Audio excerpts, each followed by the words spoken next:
திருக்குறள். இதில் இடம்பெற்று இருக்கிற எல்லா குறளுமே வெண்பா வகையை சேர்ந்தது. அந்த காலத்தில் இந்த மாதிரி வெண்பாக்கள் அடங்கிய முதல் நூலும் ஒரே நூலும் இது ஒன்று தான்.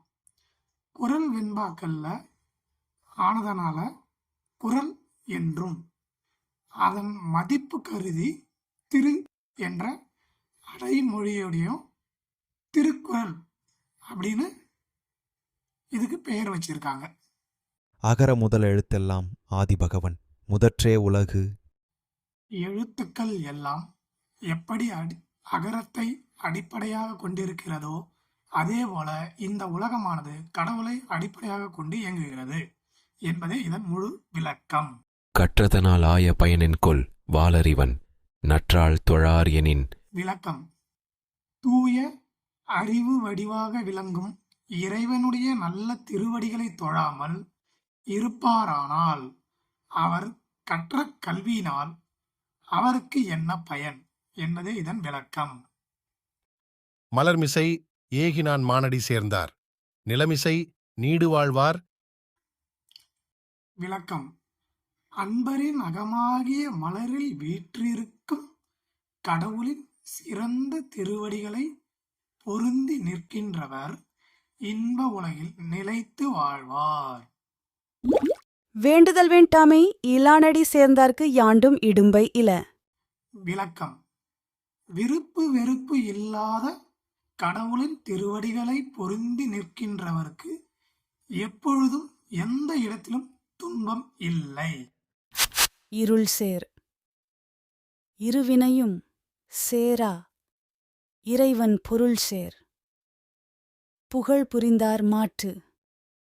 விளக்கம்: கடவுளின் உண்மை புகழை விரும்பி அன்பு செலுத்துபவர்களிடம் அறியாமையால் விளையும் இருவகை வினையும் சேர்வது இல்லை.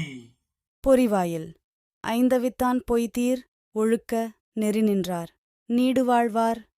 விளக்கம்: மெய், வாய், கண், மூக்கு, செவி ஆகிய 5 பொறிகளின் வழி பிறக்கும் தீய ஆசைகளை அழித்து கடவுளின் பொய்யற்ற ஒழுக்க வழியிலே நின்றவர் நெடுங்காலம் வாழ்வார். தனக்குவமை இல்லாதான் தாழ் சேர்ந்தார் கல்லால் மனக்கவலை மாற்றல் அரிது. விளக்கம்: தனக்கு இணையில்லாத கடவுளின் திருவடிகளை சேர்ந்தவர்களுக்கு அன்றி மற்றவர்களுக்கு தங்கள் மனக்கவலையை போக்குவது கடினம். அறவாழி அந்தணன் தாழ் சேர்ந்தார் கல்லால் பிறவாழி நீந்தல் அரிது.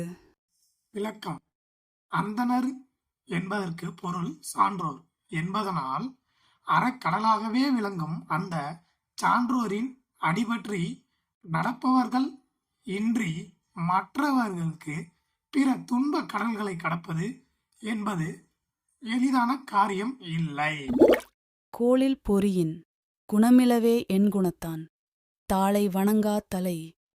விளக்கம்: உடல், கண், காது, மூக்கு, வாய் எனும் 5 பொறிகள் இருந்தும் அவைகள் இயங்காவிட்டால் என்ன நிலையோ அதே நிலைதான் ஈடற்ற ஆற்றலும் பண்பும் கொண்டவனை வணங்கி நடக்காதவனின் நிலையும் ஆகும்.